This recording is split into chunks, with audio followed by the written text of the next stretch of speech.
Good morning, good afternoon, and good evening, ladies and gentlemen. I'd like to welcome you to this special session of NISSMAT's podcast. I am Pawanjit Ahluwalia, and today we are convening under the aegis of NISSMAT, the National Institute of Security, Safety, Management, and Applied Technology. As a premier think tank, NISSMAT is dedicated to the intersection of operational security, industrial safety, and regional policy. Our discussions provide the foresight and technical analysis needed to navigate the complexities of South Asian stability. Today, we apply the lens to a tectonic shift in our neighborhood, India-Bangladesh, the current scenario. It is April 2026. Following the landmark February elections and the return of the BNP government, we are witnessing a new era in Dhaka, with Prime Minister Tarique Rahman taking the oath of office after 17 years in exile. The strategic landscape has changed overnight. The era of personal chemistry has been replaced by a pragmatic, transactional Bangladesh first approach. To help me deconstruct the strategic reset, I am joined by two distinguished members of the NISSMAT think tank. General Deepak Mehta, a third-generation veteran with nearly 40 years of service. General Mehta has led critical operations in the Eastern Theatre. His mastery of information warfare and border security is essential for today's dialogue. Our second speaker, Mrs. Sanchita Bhattacharya, a preeminent scholar on Northeast India and tribal studies, whose research is vital for understanding how Dhaka's new policies vibrate across our seven sister states. Before we begin, if you value this level of deep dive analysis, please like this podcast and subscribe to our channel. Your support allows NISSMAT to remain at the forefront of security and geopolitical warfare. Looking at the first 60 days of the new administration in Bangladesh, Deepak, is this a genuine strategic reset based on mutual interest, or are we simply seeing a pragmatic survival strategy while both capitals, that is Dhaka and New Delhi, test each other's red lines? Right. I'll just say a few words of the past. Actually, during Sheikh Hasina's regime, when she was in power, we had very good relationships with Bangladesh. Then the interim government came, and Mohammad Yunus, he was not very much inclined towards India. He was showing his inclination towards China and Pakistan. Maybe because of the mentor, they both, Bangladesh, Mohammad Yunus and Pakistan apparently had the same mentor at their behest or his own. But now with the change in regime, I think it's a mix of both strategic and survival strategy. Strategic because earlier, the interim government was showing a lot of interest towards China. But now, Tarique is now looking towards both India, China, and the West. So because of certain factors, firstly, the economic factor. They're facing a very high inflation rate in Bangladesh, and also the currency pressures. They have a great export vulnerabilities because the complete export was based on garments. Now he's trying to diversify the export to other areas also. And as far as the strategic aspects are concerned, he wants regional stability. And for his own survival, it is because of the domestic potential, the domestic pressure on him, because earlier it was mostly Islamists who were ruling the roost. He is trying to make a domestic potential by the pressures which were there earlier. Second is the economic strength, which I've told you earlier. They are under tremendous economic strength. pressures. He wants to control and coordinate and consolidate his power when he's coming to being asked. As you mentioned, he's come after 17 years from the West to come in here. So I think, in my opinion, it is a mix both between the strategic and survival strategy. And as of now, what is being shown, what we see, that he has changed his focus towards India. Firstly, the intelligence head of Bangladesh had made a visit to India and met all our intelligence agencies here. Now, the foreign minister, he was here about a week back, and they had a lot of discussions. So he's trying to balance between what damage Muhammad Yunus had done to now what is happening. Now, to help Bangladesh, India has given about 50,000 tons of diesel to them. We're exporting a lot of electricity to them. So you say he's trying to mend bridges between Bangladesh and India, which is a good sign. So in short, he's trying to balance both the strategic and his old vulnerabilities in the survival strategy. One question that I have from here is, we have a 4,000-kilometer long border with Bangladesh. Yes. It's not a small one. It's 4,000 kilometers. It's fairly large. And Muhammad Yunus was hobnobbing with the Pakistanis and trying to create some instability situations for India.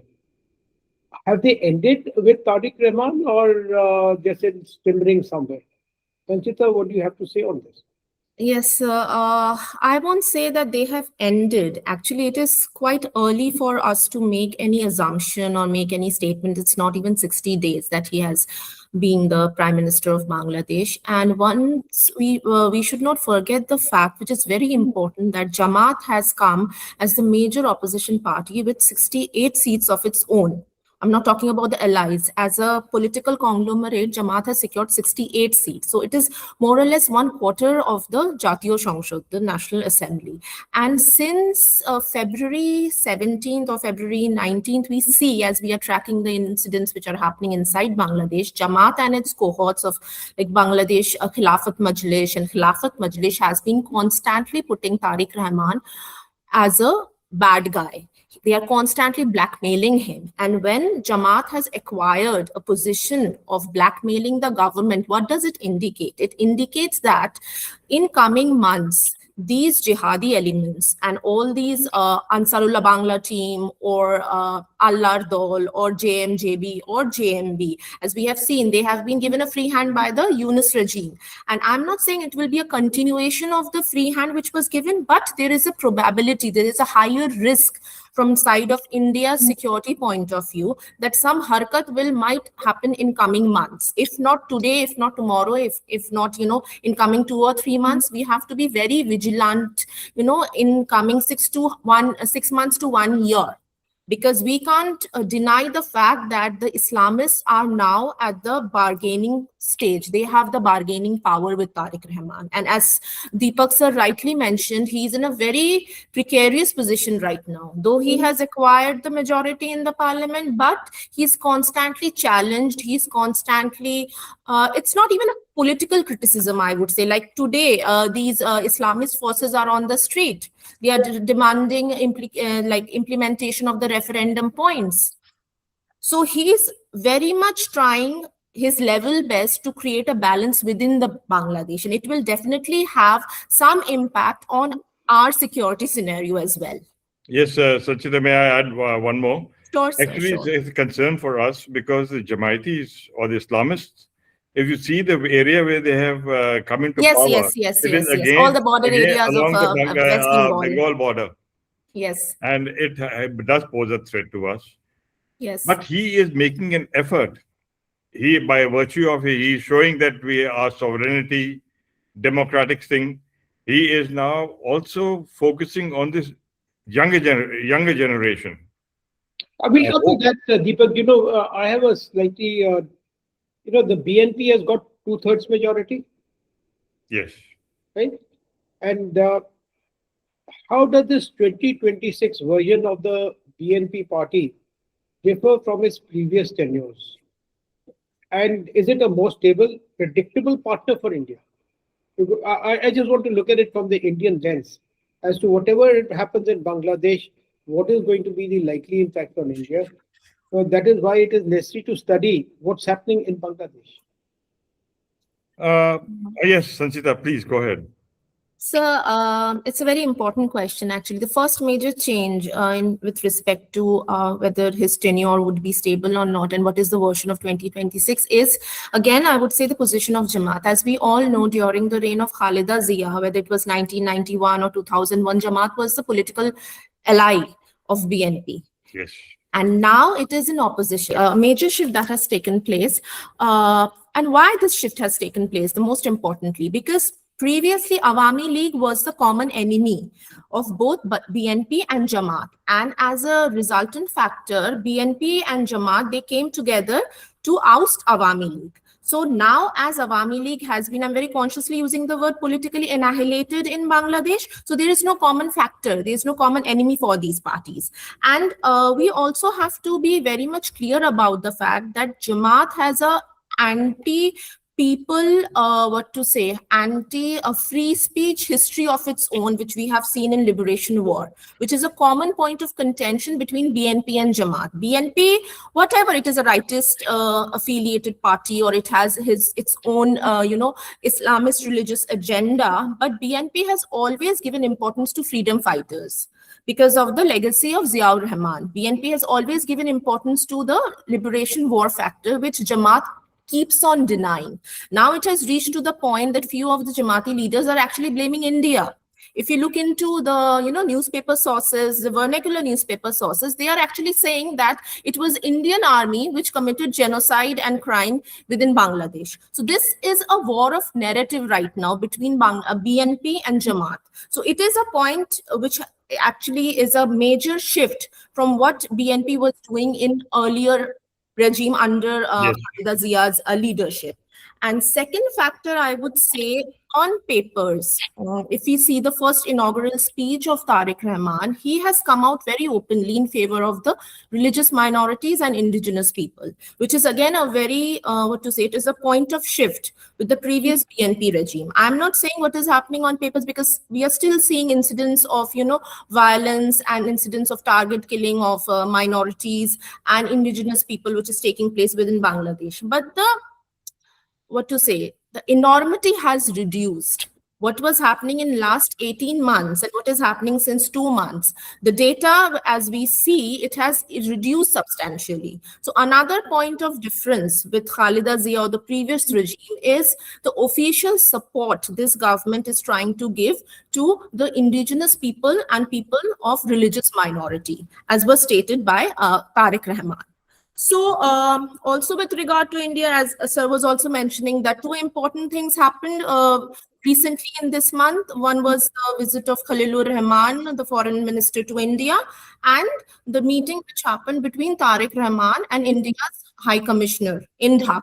So these two meetings actually overlapped within a span of 3 days, I think April 6th to April 7th. So this is also an indication where Tarique Rahman has come out very open. I'm not saying a pro-India strategy, but I would say an intelligent strategy, because he knows that, he needs to... I'll add another point to it. Sure, sir. He is showing a lot of interest to building the bridges. Like, for example, the 71 war. He has accepted the fact, and he's sort of given an impetus to the 71 war that brought in Bangladesh. So there's a definite change in there. Secondly, I think, Pawan, what has happened is that he is trying to offset what his mother did from 2000 to 2006. His mother had, during the first regime, the party had taken the support of Jamaat-e-Mujahideen for support. Now and they were also taken as the most corrupt nation. So that is getting out of it. He's trying to get out of that. He is building bridges by carrying out rallies and street mobilization. He is building more pragmatic coalitions, which is based less on ideology.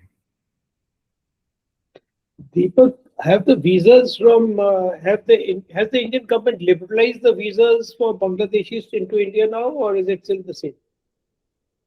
Sorry, couldn't get your question.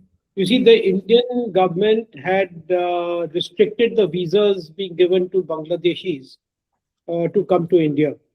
Has that restrictions, is it still there, or has it been relaxed?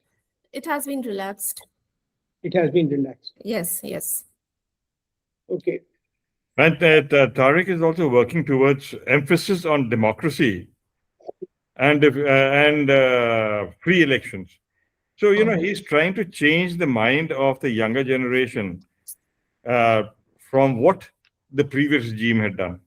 Okay, now let's move on. Since you mentioned the younger generation, Prime Minister Tarique Rahman has moved from exile to the center of power.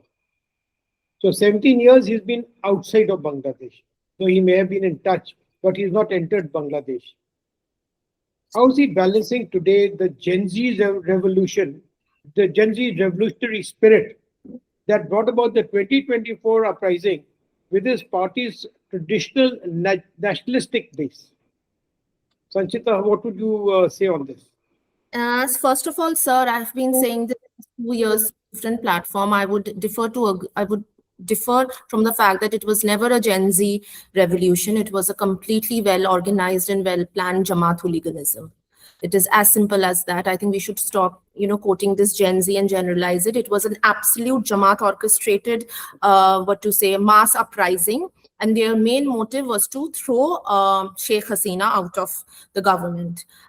In spite of the fact most of the people don't talk about it, all the demands of the students were actually agreed upon by Awami League and the Supreme Court of Bangladesh. The major point of contention was the banning of Jamaat-e-Islami. The moment Sheikh Hasina's government did an independent study and they came to know that all these hooliganism and street violence was actually orchestrated by Jamaat and its cadres, and they decided to ban the organization, it was a direct throw on the hornet's nest. And the entire country erupted, and that's also a very disturbing, it is a disturbing situation for us as well, because it shows the power Jamaat has acquired over a period of 10 to 15 years. And coming to your point, as I was saying, as Deepak sir also rightly mentioned, that Tarique Rahman is actually trying to motivate the youth. He's trying to reason with the youth. Not only motivate, he's trying to reason it out with the youth. Go back to your classes. A few months back, as we all know, that the curriculum, the Jamaat and its allies were pressurizing to abolish music and fine arts from the curriculum of schools and colleges. Now, once Tarique Rahman has come back, it might sound a very small thing, but it actually depicts the sentiment of people. Now they have again reinstated fine arts and music for the younger minds. He is trying to make a sense out of the entire situation. And secondly, with respect to NCP, the party which was created by these hooligans, and very surprisingly, they could only secure 6 seats this time. In spite of the mayhem, in spite of the violence, in spite of all these, international exposure which these hooligans were given with respect to Muhammad Yunus. He took them to various international fora, projecting them as the leader of future Bangladesh, as leader of the youth. They could only secure 6 seats, which is actually indicative of the temper of the common Bangladeshi. And Sanchita, if I add a few more points. Sure, sir. Firstly, he's bringing up the aspect of nationalism in the country with the youth, which is a very major factor. And he's focusing on democratic rights and economic opportunities to the younger generation, because the lack of opportunities for the younger generation, which he's trying to build up. He is engaging the younger generation by social media and campaigns online, and it is doing a lot of good work, good towards him. he is giving a lot of space to the younger generation to project their points. So these are the few factors which he's carrying out to bring the younger generation or the people who had actually gone berserk earlier back into the mainstream. What do you have to say for that? Sir, I just would like to add a point of continuation. If we all are aware of the fact that actually Ziaur Rahman was the one who instilled the concept of Bangladeshi nationalism within the country. It was also his point of, difference with Awami League and Mujibur Rahman. The term Bangladeshi nationalism, as we see it, was actually what Ziaur Rahman, Tarique Rahman's father, instated when he came to power. And secondly, as you rightly mentioned, he's trying to mainstream the youth. It is a very important factor because whether we like it or not, there was a resentment amongst youth with respect to Awami League and Sheikh Hasina with respect to corruption. This is a factor which we should not deny when we assess what happened in July, August of 2024. Definitely, as I was mentioning, it was a Jamaat orchestrated, movement or Jamaat orchestrated uprising. But why Jamaat could, gather that much of a massive force of youth? Because people had resentment.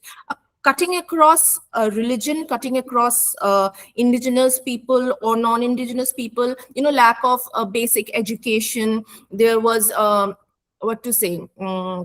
nepotism within the party. So these factors also worked against Awami League, but also in favor of BNP, and which has been reflected with the people's mandate.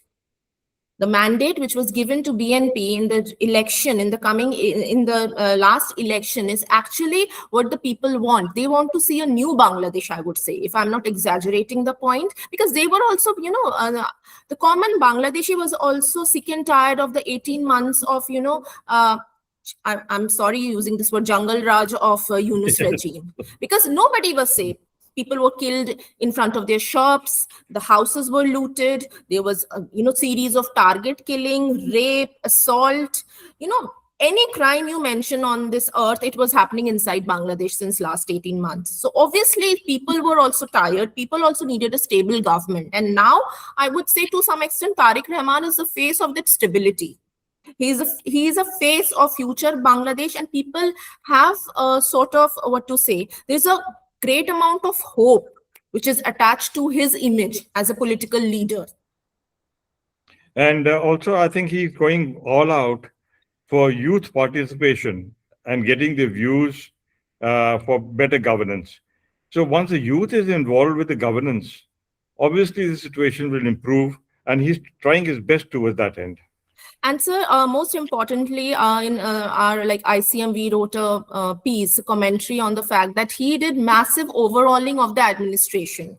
People with Jamaati bias, people with, rightist mentality were actually transferred from important positions. Like 50 to 60 administrative positions were overhauled within a period of 10 to 15 days by Tarique Rahman in his personal capacity, which actually shows his commitment towards a, I won't say continuation of democracy, but some effort is being made from his side to restart the entire, process which was completely disrupted for like last 18 months.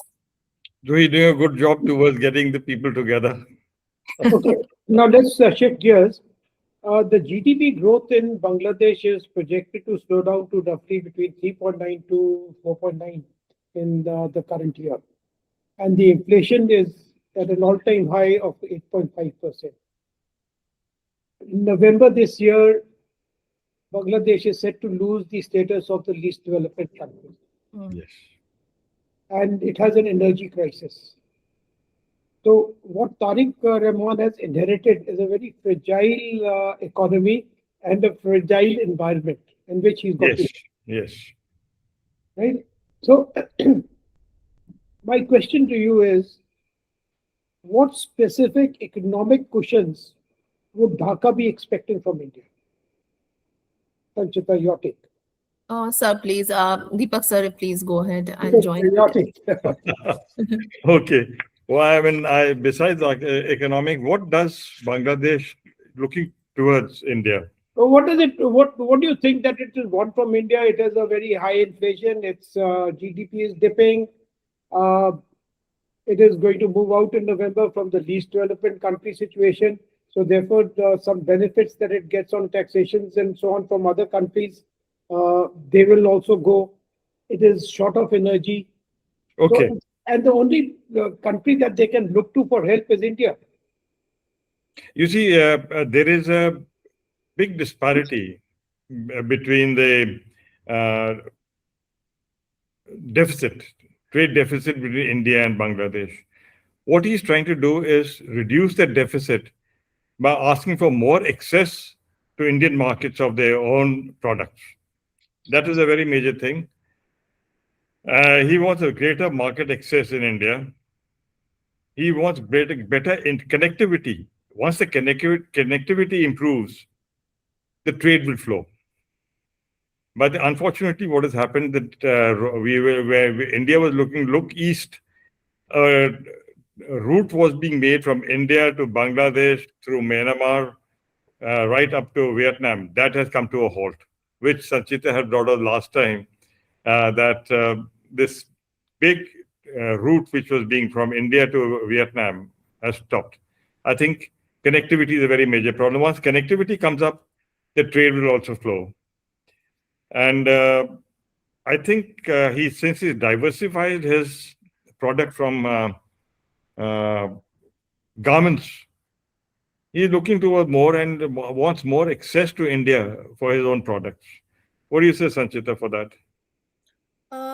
Sir, right now nothing has happened on paper. When Khalilur Rahman came to India, they obviously asked for, major increase in supplies of diesel and fertilizer from India, and India has reacted positively, but nothing has happened on paper with respect to this, his demand of us, his request of asking an increase in diesel and fertilizer. And definitely, as you were mentioning, there is a reset in approach of BNP towards India. Okay, with coming of Tarique Rahman, and which is again a diversion from what was happening since last 2 years. And there were also talks on border management and cooperation, but these are very initial stage, I would say right now. If you look into the newspapers and daily reports coming from Bangladesh, these are very initial. There's nothing hullabaloo about it. There's like, they are, what to say, they have been reporting very pragmatically, like fine, like when Khalilur Rahman came, he had separate meetings with Jai Shankar, with Ajit Doval, and also with the petroleum minister, and also these happening, parallel meeting happening between India's High Commissioner and Tarique Rahman. So these are very initial stage where Bangladesh also making requests that, and we need better assistance from India, we need support and cooperation of India. And I would say the point where all these meetings are halted, the major point is the return of Sheikh Hasina right now. Yes. It would be the deciding factor in coming months, how India would react. And India is obviously not reacting the way Bangladesh wants it to react. This is one major point. And secondly, with respect to border issues. Would it be amounting to the fact that this Awami League was a very large party in Bangladesh? Now Awami League has been banned. Is there a possibility of Awami League coming up again in the near future? No, sir. Because recently they have revamped the Anti-Terror Act, okay, last week, and Awami League has been included. Okay. Yeah, this is a major development that has taken place within Bangladesh. But when Tarique Rahman became Prime Minister, after his oath-taking ceremony, for 15 to 20 days, we saw that in different districts, in the length and breadth of Bangladesh, many local offices of Awami League were reopened. There were flag hoisting ceremony. There were, small inaugural events which took place at the district level. So I am not denying the fact that I don't see a future for Awami League in coming years. But yes, I would say that if Tarique Rahman wants to survive, he needs a sane political opposition. A sane political opposition he needs. So for that, it becomes very, it becomes very interesting how BNP would react to Awami League right now. Because Yes. in one hand, we see that Awami League has been included as part of Anti-Terror Act. On the other hand, Jamaat is still considered to be one of the allies, Razakars of the liberation war. So these two things are happening parallelly right now inside Bangladesh with respect to Tarique Rahman. He's So got a lot of situation is very problems. complicated and interesting. Now, one more question. Sure. How does Bangladesh build its political trust gap with India? Through talks, sir. It talks to ठीक है कैसे what talk would they do to sort of build this trust gap, and how would Sir, you build it? सबसे पहली बात तो है ना, as we remember that Usman Hadi was killed. One of the leaders was killed in December, and his murderer has been arrested in India. So it is also a positive development with respect to both the countries, that we have at least arrested the person who was accused in the killing of Usman Hadi. After Usman Hadi's killing, the Operation Devil Hunt 2 in the second phase was launched by Yunus government, because the entire country was again burning. It was on fire. So Yes. in respect to that, we did not deny that, his killer is not in India, or he did not cross the border. We have arrested him. We have followed our law and order procedure. So I would say from our part, it is a positive development. And from their part, I would say what is a positive development? That Tarique Rahman assuring, at least on papers, that by minorities and indigenous people's rights are, will be taken care of. So I'm saying we have to take baby steps right now, because we can't expect any major development or a strategic shift happening as of now. So both the sides have to be very cautious while, weighing the options. We are doing a little bit in spite of this problem in West Asia. We are still giving them 50,000 tons of diesel. Yes. In spite of the fact that we ourselves require fuel. And now the electricity is also flowing into Bangladesh from our side. You see, they have this problem with the Adani people. They feel that the arrangement of provisioning of electricity from Adani is is economically weighted towards Adani. And Bangladesh has moved through a bad piece of negotiation. Yeah.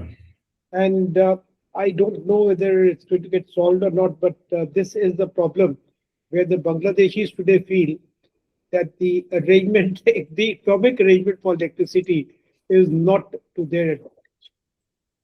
Yes, but we are trying to help them as much as we can. And hopefully over the period of time, with the help that we're giving them, by opening the trade routes, getting the trade access into India, things may improve in times to come, unless these Jamaitis come into play again. Yes, Sir, not only, I would just like to add a point, I'm sorry to interrupt. Not only diesel, we are also providing them, railway coaches. 200 railway coaches have been approved to be provided. In spite of the fact that they have been abusive towards us, in spite of the fact that they have a, very apparent anti-India stance, which we have seen since last 2 years, at least we are doing our part, like we are helping them out for their infrastructural development. Yes. And infrastructural development is one of the core issues of BNP government at this stage, with respect to, other like infrastructural development. As far as the Adani power is concerned, the Bangladeshi had created a probe committee which has recommended the cancelling or renegotiating the deal, alleging it was unfair and cost the country an extra $400 to $500 million annually. Correct. So, if you remember, India had the similar problem with Enron when Enron had come into India to provide power. And the deal that was negotiated was weighted completely in favor of Enron. And when the Indians realized, as to the power parity agreement that had been made was, the way they had done it, India had no experience. And then India went out and cancelled the arrangements. You see, you're right, Pawan. I'll take a step further. They have a major cash crunch. Sometime back, they even stopped the flights of SpiceJet into Dhaka because SpiceJet had not paid the parking lot for the aircrafts, Dhaka. So they're looking for cash. What you want, Adani is one, and now they showed the thing towards SpiceJet also. So anyway, now let's move on, regarding the the border that we were speaking of. General Mehta, how do you assess the risk of a revival of insurgent safe havens along the border? And how does the military to military relationship look like today? You see, military to military, I think, is perfectly okay in the sense that our officers are going to Bangladesh for various courses.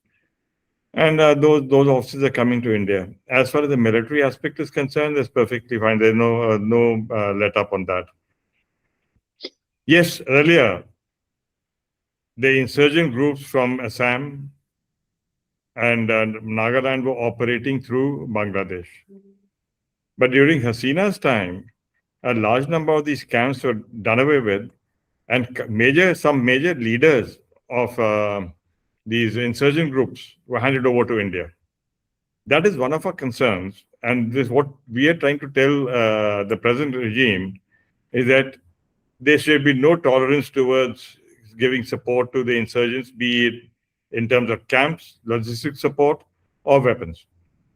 So that's a very major state. I think the foreign minister we came must have discussed this aspect with Mr. Dole. Yes, that's the major concern. I do not know what the state today is on this issue. You see, even today, the BSF and the Bangladesh border guards, they frequently have skirmishes along the border. And there are frequent killings that happen, and border crossings are there in plenty. And the way the India-Bangladesh border is, that with hamlets, isolated hamlets existing of Bangladesh in India and India and Bangladesh. Yes, a major concern. Teen Bega is the one which is across. Yeah. Then Today only. now for the elections in Assam, there's a habitation which is Bangladesh. They have been permitted to come to India to exercise the franchise. Sir, both the elections are very crucial, Assam and West Bengal, to be precise enough. And as Pawanjit sir was mentioning about the killings, today only we reported like 5 killings happened, took place in India-Meghalaya border. And I would just like to put the case of Meghalaya, because we actually we don't give Meghalaya the importance. If we see the map, Meghalaya also, shares a substantial area of border with Bangladesh. It's just above Rangpur. So we always talk about Assam, we always talk about West Bengal, Tripura to some extent, but we forget to mention Meghalaya. And as we have seen last few weeks, Meghalaya has been seeing violence with respect to illegal Bangladeshi infiltrators. What has happened, sir, my assessment, I might be wrong, in last 10 years since Hasina came to power in 2009 and she started neutralizing the terrorist camps and militant organizations, it actually had a negative impact on India.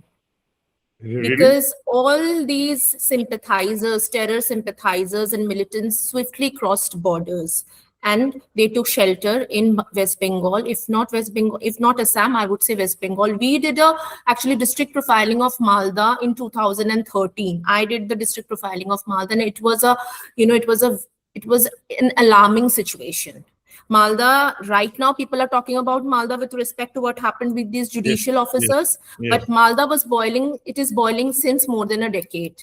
It is a hub of illegal opium plantation. It is hub of human trafficking. It is hub of arms trafficking. It is a radical, outpost of Bangladesh. I'm sorry to use these strong words, but it is a matter of fact. We are seeing at the overt level that, the militant organizations have been, taken care of by Hasina, and they have been banned, and all the leaders have been put behind bars.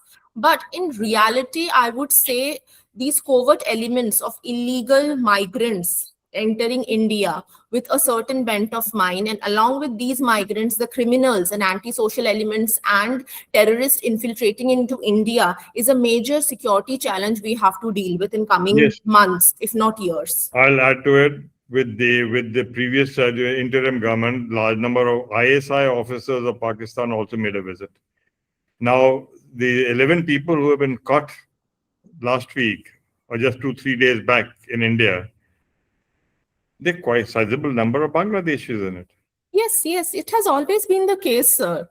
Because you will see the Aadhaar card, if you link the Aadhaar card or other documents, it will lead to West Bengal.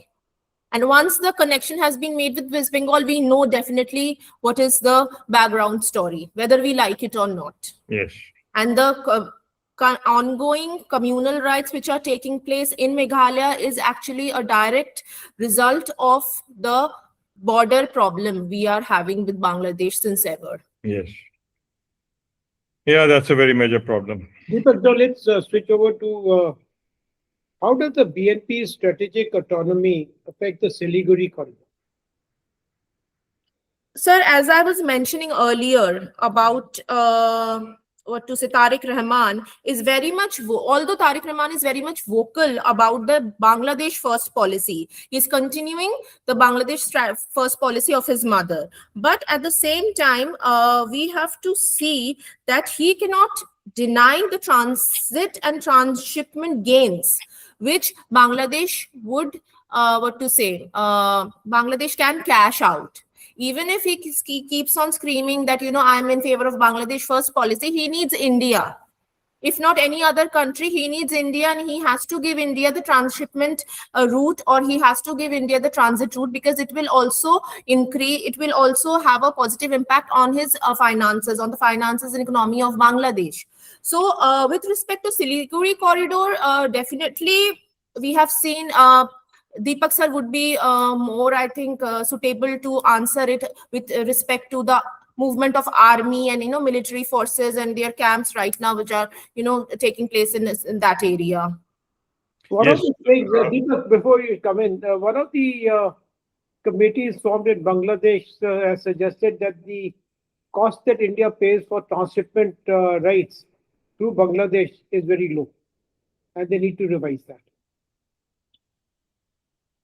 Are you aware of this? Yes. No, sir, I'm not aware of this. I'm not aware of this. So they want to renegotiate this particular situation so that the finances of Bangladesh could improve. And I think it was also discussed, sir. It was also discussed recently when Khalilur Rahman was here. But as the press briefs are very, the press briefs are not very elaborate on this particular topic. The discussion took place, but we don't know what is the response of Indian government on this very particular issue. That's true. There may be no response, or they must have just brushed it aside. But the point is that this is a matter of concern which is taking birth in Bangladesh today. Yes. Absolutely so. So now, Deepak, let's talk of the military situation as far as Bangladesh is concerned, vis-a-vis the Siliguri corridor and how it affects us. Yes, Pawan, you see, as I had mentioned earlier, our eastern borders, which is now this Bengal and also Siliguri corridor, some part of the northern border, the Islamists are coming to very big power there. Second concern is there has been a large number of migrations towards the Siliguri corridor from Bangladesh, which can be exploited. The third aspect is during this Muhammad Yunus's tenure, there is an abandoned airfield just south of the Siliguri corridor. That has been revived with the help of the Chinese. I think this airport is somewhere close to Bogra. So these are the issues. As far as the Siliguri corridor per se, if the Bangladesh says they're going to take it, it is not possible. We have adequate force there. We can sort them out. But yes, they can create trouble in that area by insurgency, by breaking the law. Yes, but if they think that they can take on a Siliguri corridor, that may not be possible because we are adequately endowed militarily in that area. But yes, with the influx of Bangladeshis towards the north and to the east border of Bangladesh, north and west border of Bangladesh, there has been a major influx of Bangladeshi in that area. They can exacerbate problems. And usually with the GDP reducing in Bangladesh, the inflation going up, the poverty levels increasing in Bangladesh, and we spoke of the least developed country situation also coming into effect with November 26. I fear that there is going to be a lot more influx of Bangladeshis, illegal Bangladeshis into India. Yes, I'm with you. Absolutely. And that is going to be a matter of great concern. And I really don't know with the type of border that we have with Bangladesh as to how they're going to sort it out. Sir, I would just like to add that, as both of you have rightly mentioned, we also have to look into the shift in demography, not only of West Bengal and Assam, but also of the neighboring states of Jharkhand. The demographic shift has crossed the border of West Bengal, and it is now inside the region of Jharkhand, as was actually mentioned by Prime Minister, I think last year or last year, that there is a huge demographic shift which is taking place in Jharkhand. And all these things may seem very benign, but they will definitely have a direct impact on India's security scenario. Yes. And right now, I am not exaggerating if I say that each and every locality of India has illegal Rohingyas and Bangladeshis. That is true. I see them even in Delhi. You see, if the Bangladeshi labor is not there, I think the construction activity in Delhi would come to a grinding halt. Sir, previously they would be the construction labor were from Murshidabad, and they have been silently replaced by these Bangladeshis. Major sectors are actually silently replaced by Bangladeshis. If you see the rack pickers, the auto rickshaw drivers, the cab drivers also, if I'm not exaggerating, these sectors are actually silently replaced by illegal Bangladeshis and Rohingyas. And as we had a long discussion on Rohingyas, like last year, if I'm not wrong, in NISSMAT, the Rohingyas themselves are a security threat for Bangladesh. Bangladesh is unable to tackle Rohingya problem. So what are we going to do with Rohingyas? We don't know. Whether we are brushing these things behind the curtain, or we are not in a position to deal with it, I don't know. But these are security challenges that India is facing since like last 10 years. If not, I'm not going back that much, but since last 10 years. And as Deepak sir also mentioned very rightly, these arrests which took place, these are not random incidents actually. Sanchita, there are two things which involve. One is the nationalism. Yes. Secondly, elections. Yes. Now, unfortunately, the political parties are in sync for the infiltration. Hmm. Where is the nationalism when it comes to play when you want to have your vote bank increase? Anyone can get all the security documents, be it PAN card or be it Aadhaar card, by paying about 1,000 rupees. Yes. So it is, I think it's more political than which matters. And we have to be very careful on the political. For example, like Pawan mentioned, in Delhi, 10,000 Bangladeshis were brought by one very senior politician to run his rickshaws. Exactly, sir. Exactly. So we all know this. It is more political also. Yes. Nationalism for those political parties is secondary, is being in power. Absolutely so. And so these are the hidden enemies, I would say. You can fight your enemy at the border. If there is a proper intrusion, our army is there to deal with the situation.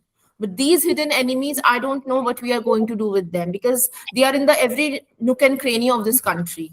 And the way they have intermarried, they come, what is happening in Jharkhand right now, they are abducting the local indigenous women. And they are forcefully marrying the local indigenous women. People might say, oh, it is a sociological, incident which is happening. Why being in, strategic studies, you are bothered about it? Because it will going to determine the coming, generation of my country. whether we like it or not. And you know, कितने हद तक हमारे security forces intelligence के लोग arrest करते फिरेंगे. कभी बॉम्बे में, it is in every state of India, whether it is Jammu, whether it is Himachal, whether it's Rajasthan, Tamil Nadu, Arunachal Pradesh, anywhere you go, it has spread like a virus. Yes. Now let's move on actually from the manpower virus Sure, sir, sure. I'm sorry. to the water diplomacy that is required now. With the Ganges Treaty renewal due this year and the Teesta water issue still cold, can the water diplomacy provide a bonding point for this new administration with India, or will it be a breaking point? Deepak, let's have your comments on this. Okay. As far as the Teesta thing is concerned, it's been going on for very long. There is a problem because Teesta water is also required by our farmers in North Bengal. And that is what is being, that is the holding factor. It's more political than anything else. As far as the Farakka barrage is concerned, as you mentioned, the treaty has to be re-looked into by the end of this year. The major issue now, which I feel, is the Chinese that have made a dam on the turn of the Brahmaputra. That will affect India as well as Bangladesh. As far as Teesta is concerned, that is more political than anything else. Same as the Farakka, again, water will flow the way it has been flowing. Teesta will take on because a lot of water of Teesta is being utilized by North Bengal for agriculture and tea plantations. Sanchita, what do you think about the water diplomacy? Sir, it might be both a bonding point or a breaking point. Like the end of this year, we'll see that the Ganges Water Treaty would expire the end of this year. So again, water issue was one of the major points of discussion right now between India and Bangladesh last week, but nothing concrete has come up as of now. And as Deepak sir rightly mentioned about the plight of the farmers of both the sides, especially North Bengal, I would say that at least we have to wait. You see, by the end of this year. The water problem, Deepak, has been there between states in India also. Yes. And yes. Since independence, it hasn't been sorted out. Yes. So I don't visualize the problem between India and Bangladesh getting sorted out in the near future on these two water issues at least. I agree. Because you see, in the north and east of India, we have the Indus Water Treaty. Yes. Now, that's the problem. That's been put into abeyance and with no chance of survival. Yes. Now, Teesta also is one factor which is more political than anything else. It can be squeezed anytime.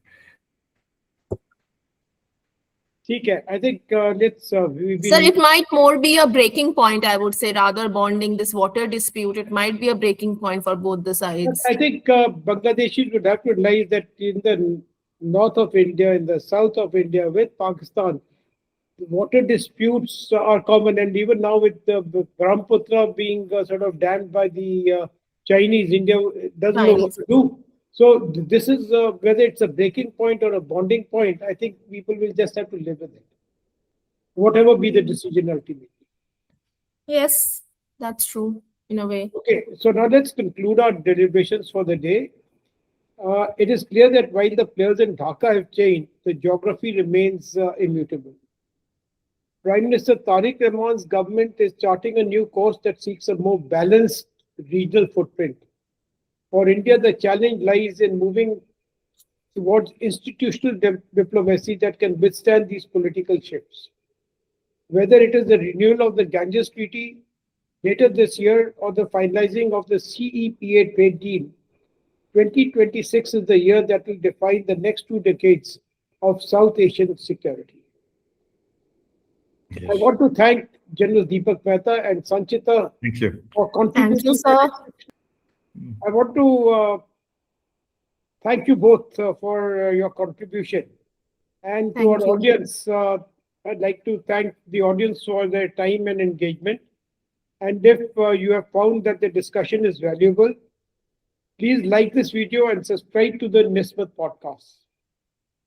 I'd like you to stay tuned for more deep dives into the security and technological shifts that define our world, especially in relation to India. I'm Pawanjit Ahluwalia, moderator for NISSMAT, and thanking you for joining us, and hope to see you in our next episode very soon. Thank you very much. Thank you. Thank you so Thanks, much. thanks, thanks. Thank you.